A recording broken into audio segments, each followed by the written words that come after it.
Siemanko! W dzisiejszym odcinku wykonamy pleciony naszyjnik z zawieszką ze stali nierdzewnej. Jeśli chcecie zobaczyć, jak to zrobić, to zapraszam Was do oglądania. Mały pogląd, co będę robił w dzisiejszym odcinku. Mam nadzieję, że będzie to dla Was ciekawe, ponieważ są poprawki, modyfikacje, pewne zmiany już na pomalowanej plecionce, tak żeby pokazać, jak można w różny sposób zamocować zawieszkę, jakie można zastosować węzły, no i właśnie jak można wprowadzić poprawki już na gotowym wyrobie. Także przechodzimy do roboty. Do wykonania naszyjnika potrzebna nam będzie skóra garbowana roślinnie, licowa, juchtowa. Tutaj mam 1,5 mm. Chcę zrobić taki grubszy naszyjnik, bardziej przestrzenny, żeby nie była ta plecionka taka jednolita. Skóra garbowana roślinnie, juchtowa, licowa 3 mm do wykonania rdzenia w naszyjniku. Ze skór to by było już wszystko. Potrzebne nam będą jeszcze zapięcia. Ja używam zapięć ze stali nierdzewnej, takie jak widać. One są zapinane na magnes. Dodatkowo mają bolec, który zabezpiecza przed przypadkowym otwarciem. No i ogólnie występują dwa rodzaje tych zapięć. Jeden rodzaj, jak dla mnie, w ogóle nie nadaje się do użytku. To zapięcie ma jakieś wewnątrz wypłycenie. Dodatkowy materiał jest w tym otworze, który uniemożliwia nam osadzenie właśnie głęboko tej plecionki i wklejenie jej. Podobnie jest po drugiej stronie. Nie wiem, kto to wymyśla, no ale coś takiego jest w sprzedaży, także trzeba uważać, jak kupujemy. Przy innych średnicach jest podobnie. Tutaj widać to też dobrze. Tutaj jest dużo mniej tego miejsca do wklejenia plecionki, no i jest ryzyko, że później to komuś będzie wypadać. A ciekawe jest to, że po drugiej stronie już tego nie ma, więc jakby było losowe. Trzeba uważać, jak kupujemy te zapięcia, no bo do niczego nam się nie przydadzą. Warto zapytać sprzedawcy, albo żeby to sprawdził, albo wysłał zdjęcia dodatkowe. Także polecałbym kupowanie tylko właśnie tych z głębokimi otworami, żeby porządnie wkleić tą plecionkę. Teraz musimy wyciąć rzemień na 3 mm, tak żeby był w przekroju możliwie kwadratowy.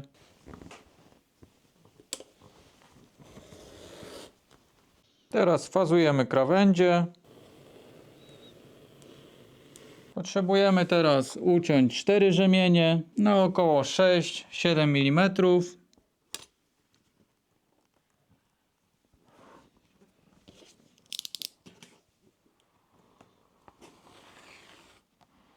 Mamy rdzeń, mamy rzemienie, jest zapięcie, więc zabieramy się za składanie tego. Na razie zapięcie odchodzi na bok. Musimy zrobić początek naszej plecionki, czyli robimy kanapkę, jeden na rdzeniu, drugi rzemek na tym pierwszym, a w drugim odwrotnie.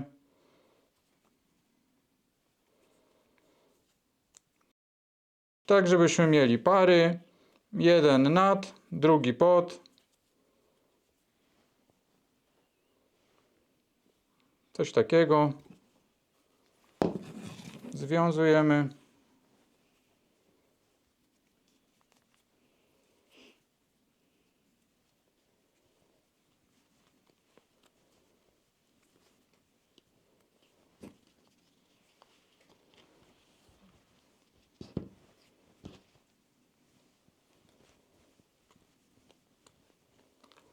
Porządnie. To i tak później odetniemy, więc to jest tylko montażowo, żeby nam się to trzymało przy pleceniu.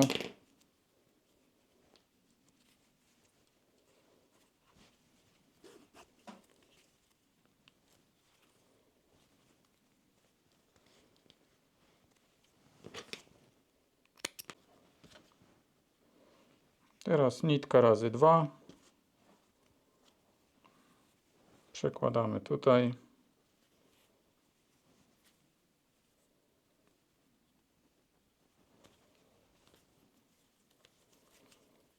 I na tym się zahaczymy o hak. Także idziemy pleść. To zaczynamy pleść.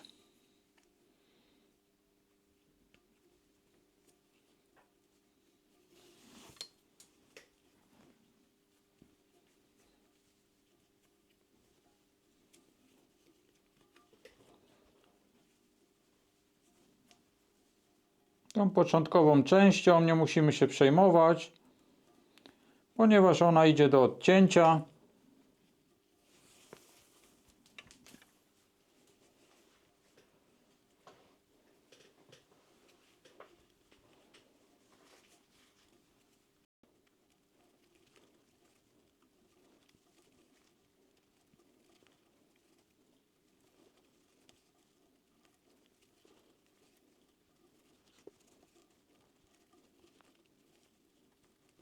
Uplotłem ze wszystkiego, co było, więc prawie do samego końca.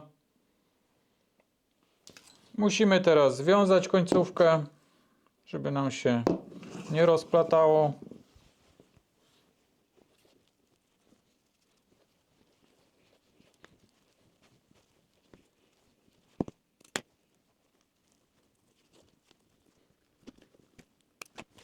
Wykonam tutaj drugą owijkę, odetnę mały kawałek plecionki i zobaczę, czy będzie mieściło się w moim zapięciu.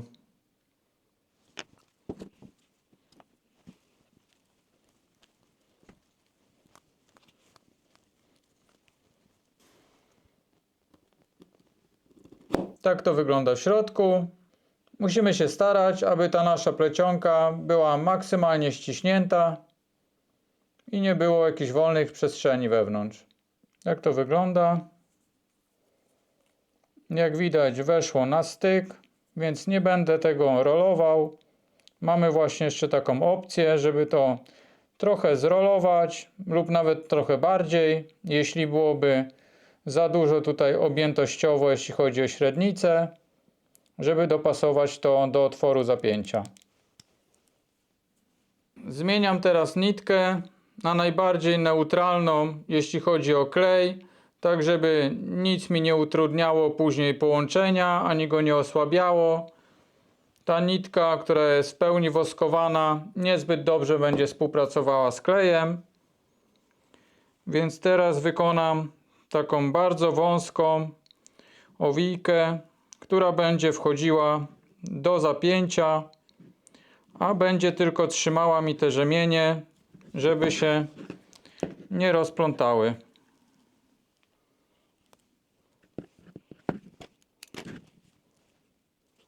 Coś takiego. Teraz docinam.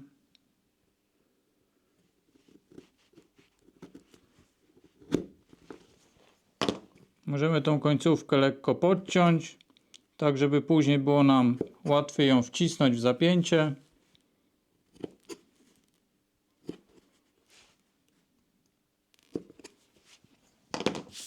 No i teraz warto właśnie przymontować to zapięcie, przymierzyć na szyję, odmierzyć jakąś długość, która będzie odpowiednia. Jeśli chodzi o takie grube plecionki, to nie polecałbym zbyt dużych obwodów, które by po prostu odbiegały od obwodu naszej szyi, ponieważ ta obręcz będzie taka dość sztywna. Jeśli zrobimy większe koło, no to będzie to słabo wyglądać na szyi, więc z takich grubych, sztywnych plecionek raczej powinno się robić naszyjniki dość przylegające. Także ja odmierzyłem na sobie odpowiednią długość. Zazwyczaj robię to troszkę dłuższe, ponieważ zawsze mogę przesunąć tą owijkę i odciąć centymetr, pół czy półtora. Gorzej będzie, jeśli utnę za dużo, no bo już wtedy nic nie dokleję. Więc dlatego dobrze jest zrobić w zapasie. Nawet jeśli będzie nam się wydawało, że jest ok, no to lepiej po prostu dociąć ten centymetr, no i to nam wyjdzie na 100% i na 50 na przykład naszyjników zrobimy 50, a nie tylko połowę. Także ja mam jakiś wymiar już odmierzony. Teraz zaznaczę sobie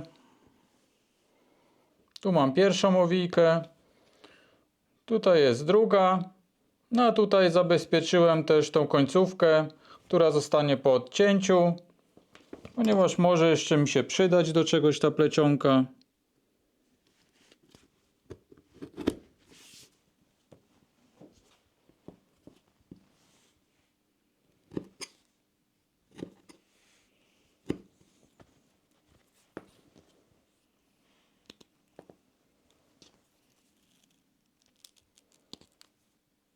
Jak to wygląda? Więc jak widać, zbliżamy się już do końca. Teraz musimy odtłuścić otwory w zapięciu, odtłuścić też skórę, same końcówki. Dlatego nie jest dobrym pomysłem nakładanie tutaj jakichś preparatów przed klejeniem, ponieważ to wszystko później końcowo wpłynie na siłę trzymania tego kleju. Zabieram się za odtłuszczenie tego.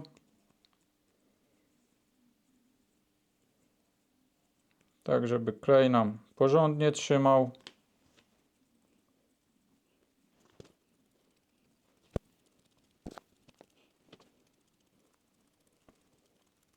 Poczekam aż wyschnie i zabieramy się za klejenie. Zabieramy się do klejenia. Ogólnie używam czegoś takiego. Na początku używałem klejów cyjanoakrylowych, no ale powiem szczerze, że różnie z nimi bywało. Z tymi klejami nie mam w ogóle problemów. Porządnie to trzyma. Jest pewne połączenie. Szybko też schnie.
Stawiam bolec do góry, tak żeby był na zewnętrznej stronie plecionki.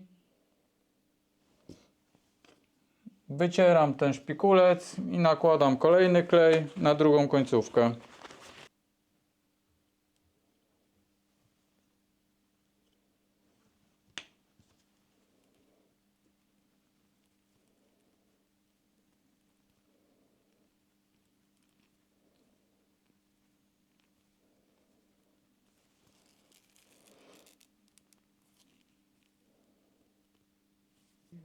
Ułożyłem te zapięcia tak, żeby ten bolec wychodził trochę poza to oczko w zapięciu.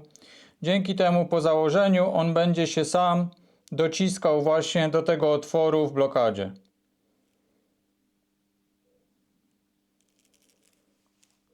Pozostawiam do wyschnięcia, no i mamy już prawie skończone. Zapięcie sklejone, pozostawiłem to na całą dobę, żeby klej porządnie złapał. No i teraz właśnie to, o czym wcześniej wspominałem.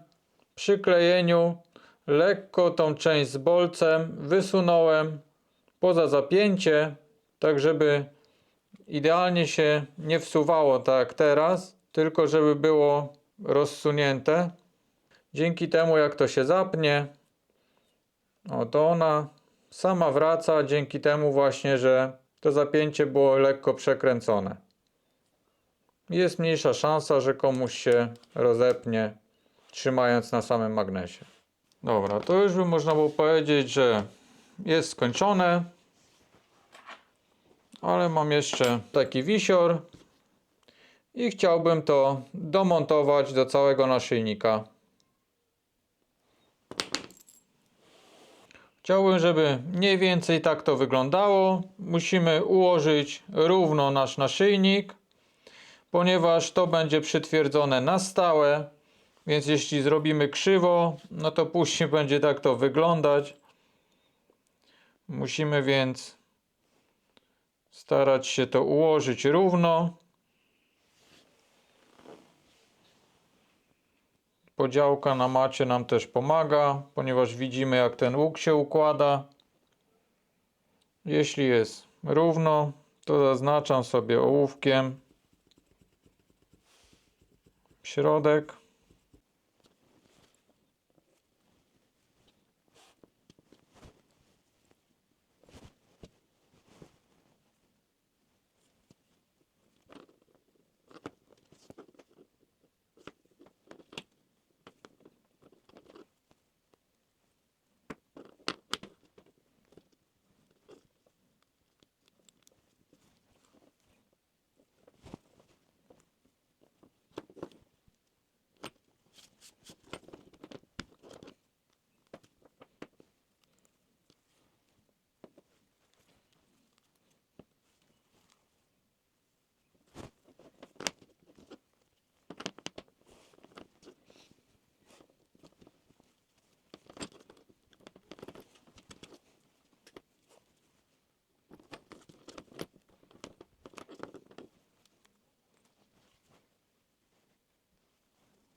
Tak to wygląda, więc pozostaje tylko dociąć jeszcze jeden rzemień, żeby wykonać tutaj węzeł turecki. Rzemień ucięty na 6-7 mm. Wziąłem jakąś grubszą rolkę. To akurat są nici do szycia. I musimy wykonać teraz węzeł turecki.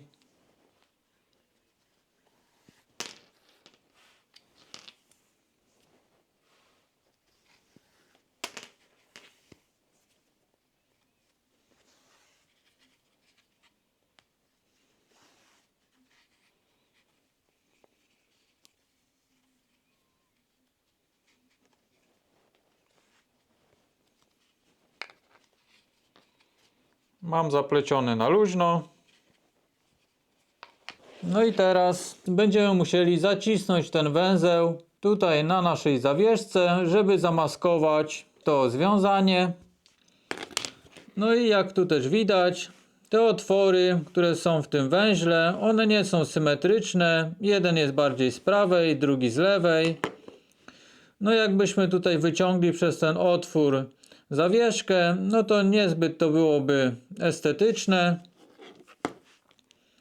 Dodatkowo te rzemienie owinęłyby dookoła tylko to ucho, a wewnątrz środku dalej byłoby widać nici. Jeśli jest taka opcja, no to zawsze staram się wszystko maskować. No i tym razem też się to da zrobić, przeciągając właśnie rzemień z tego całego węzła przez otwór w zawieszce.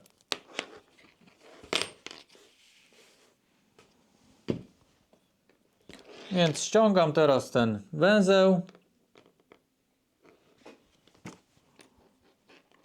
Na razie sobie złapię tutaj, żeby mi się nic nie rozsupłało, bo jest bardzo luźno zawiązany. No i teraz szukam miejsca, w którym bym chciał, żeby ta zawieszka była. Tutaj wygląda dobrze, ponieważ jest symetrycznie. Jeśli ona będzie się znajdowała w tym miejscu, biorę teraz kawałek nici.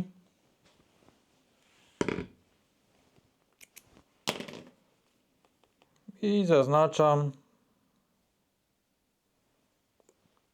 miejsce, w którym będę przewlekał ucho od zawieszki. Mam zaznaczone. Przyłapałem końcówki, żeby się nie porozplatały.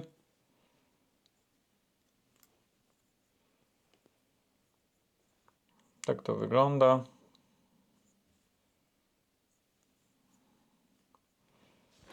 Więc teraz wsuwamy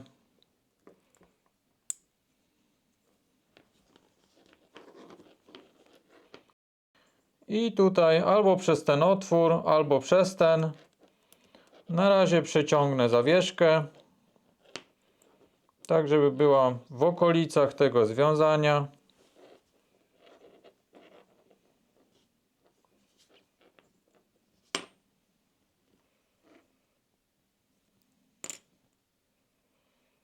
No i teraz muszę pamiętać, zaznaczę sobie.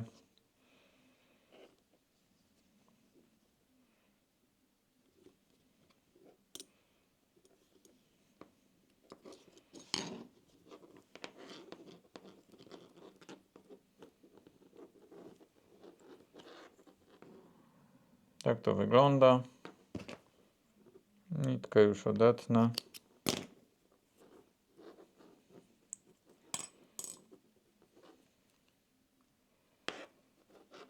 Więc teraz powoli zaciągam.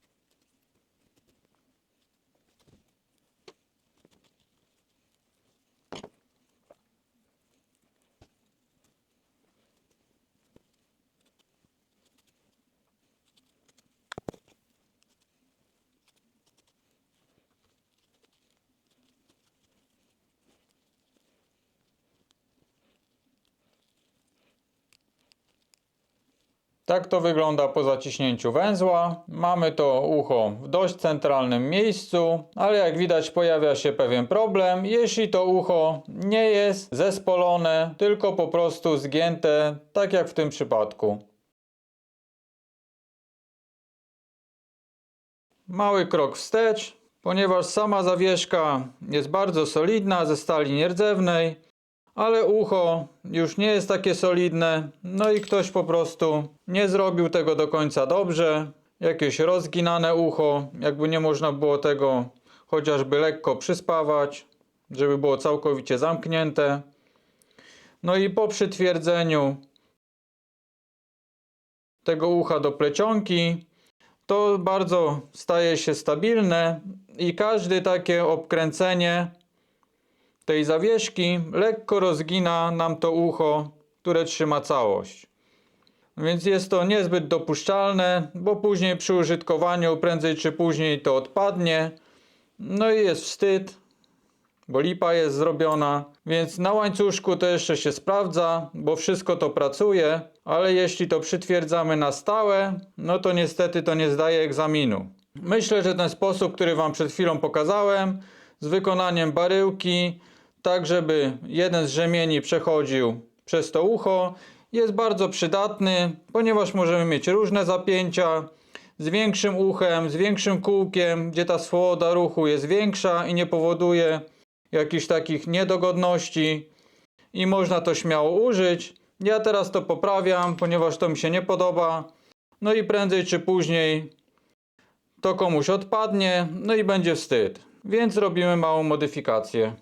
Biorę nitkę grubą, plecioną, 1-2 mm.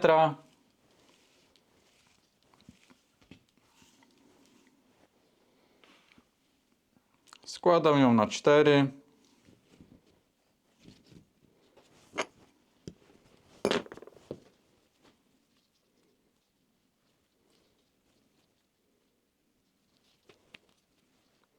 I idziemy wykonać z tego plecionkę do wykonania zawieszenia.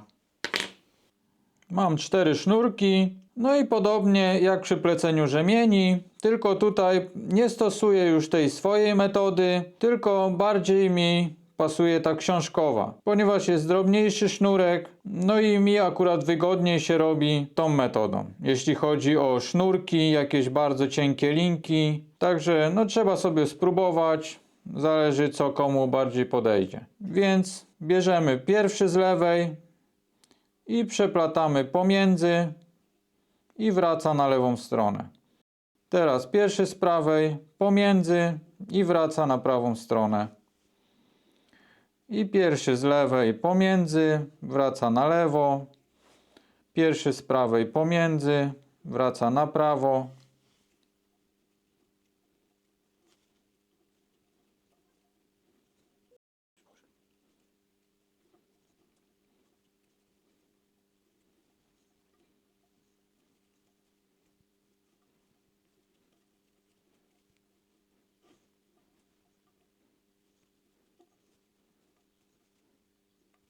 Coś takiego mi wyszło z tych 4 nitek. Bardzo fajny sposób na naszyjnik.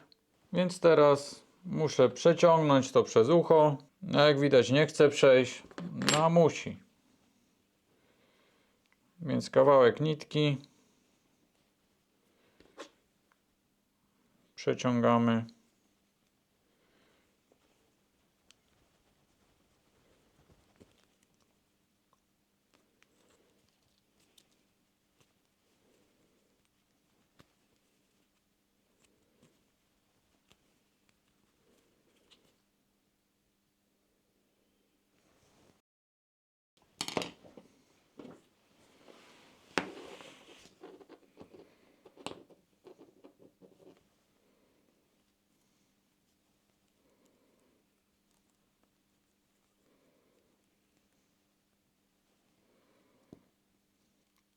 Coś takiego. Teraz to dowiążę.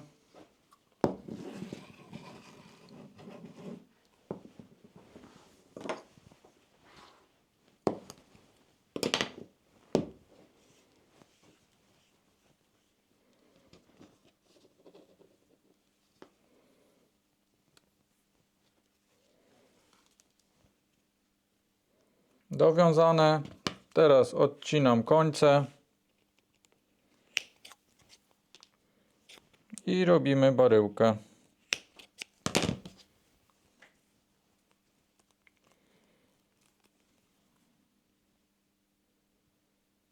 Zrobiłem nowy węzeł, więc przeciągam.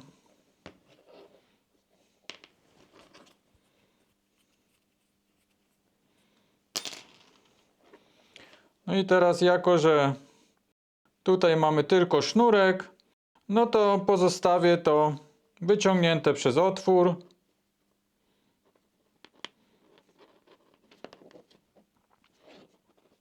Będzie to tak wyglądało. Wyciągam tą zawieszkę przez otwór, który jest w miejscu, gdzie będą łączyły się rzemienie, nachodziły jeden na drugi. Ja zaciągam teraz węzeł i za chwilę wracam. Tak to końcowo wygląda. Na zawieszce jest sporo czarnych elementów, więc użyję czarnej pasty.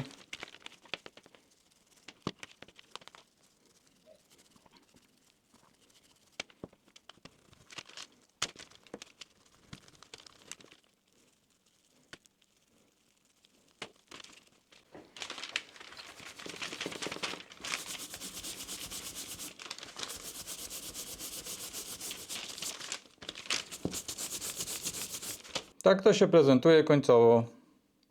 Można by było powiedzieć, że wszystko jest ok. Nie jednak tutaj razi w oczy to, że zawieszka wychodzi z węzła niesymetrycznie, nie idealnie w środku. Zależy kto jakie ma potrzeby i właśnie też jaki ma zamysł na swój dany wyrób. Można to tak zostawić. Można także zrobić pewne modyfikacje i za chwilę ją zrobimy. W przypadku plecionek, no możemy sobie pozwolić na ewentualne poprawki. Skóra zazwyczaj nie wybacza błędów, no ale tutaj nic nie posklejaliśmy, nie zrobiliśmy otworów na szwy, więc mamy możliwość jeszcze się pobawić z tym, nawet po malowaniu. Może być tak, że po prostu zrobimy to, a kolejnego dnia wstaniemy, no i popatrzymy się na to, że jednak coś tu nie gra, no i to jest właśnie jeszcze moment na to, żeby cokolwiek poprawić. Warto też wziąć pod uwagę takie rzeczy przy wycenach swoich wyrobów, ponieważ jeśli robimy samą plecionkę, no to jak wykonamy ją kilka, kilkadziesiąt czy kilkaset razy, no to będziemy wiedzieli jakie to są koszty. Natomiast w przypadku zawieszek bywa różnie, każda jest inna. Zrobiłem sam bardzo dużo takich naszyjników, no i każda zawieszka prawie była inna. Spotkałem się z takimi, które były całkowicie bezproblemowe, no i z takimi, z którymi trzeba było naprawdę sporo pogłówkować, żeby to fajnie zawiesić. Także jedną właśnie z takich modyfikacji, którą możemy teraz wykonać, jest zmiana węzła tureckiego. Ten węzeł turecki jest 5×4, no a wykonamy za moment węzeł turecki 4×5. No jest on bardziej skomplikowany w wykonaniu, więc zależy tutaj, ile chcemy pracy na to poświęcić, ponieważ no można się pomylić sporo razy w tym węźle, no i potrafi on też zniechęcić już do samego wiązania go. Także ścinamy to.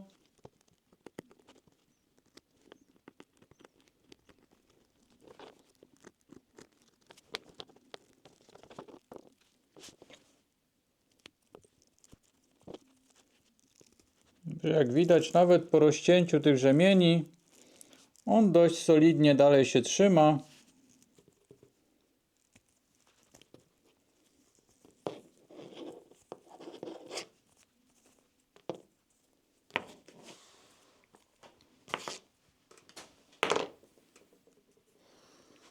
Także zawieszka zostaje. No i zabieramy się właśnie za dowiązanie węzła tureckiego. W nim jest taka różnica, że tutaj mam węzeł 5×4, że nie mamy tutaj centralnego miejsca, oprócz właśnie tutaj można było powiedzieć tego odcinka krótkiego. Dlatego jeśli mamy zawieszkę z uchem, no to możemy spróbować ten rzemień właśnie przepleść przez ucho, tak jak robiłem to wcześniej. Wtedy to wyjdzie równo. Jeśli wyjmiemy to przez ten otwór lub ten, no to będzie to trochę niesymetrycznie. Natomiast tutaj mamy węzeł turecki 4×5. No i on w każdym tym miejscu ma środek. Więc jeśli wyjmiemy tutaj zawieszkę z naszą plecionką, no to będzie to symetrycznie wychodziło z węzła.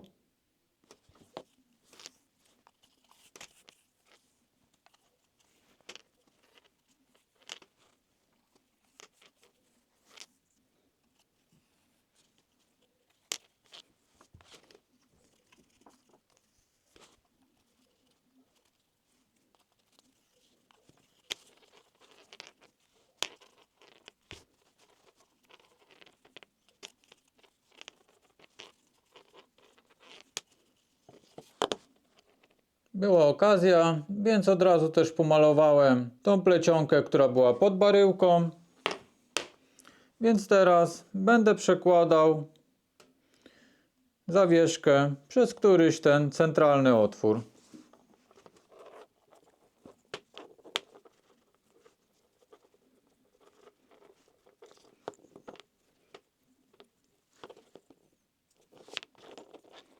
I teraz zaciskamy.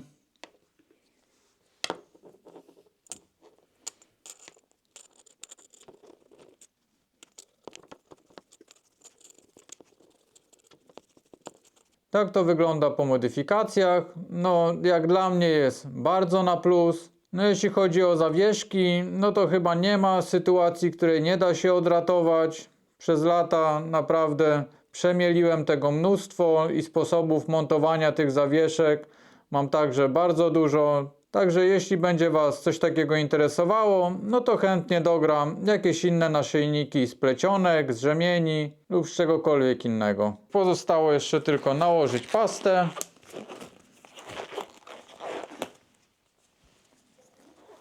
I można uznać,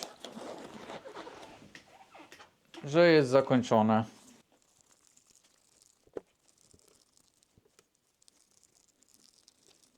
Końcowa prezentacja.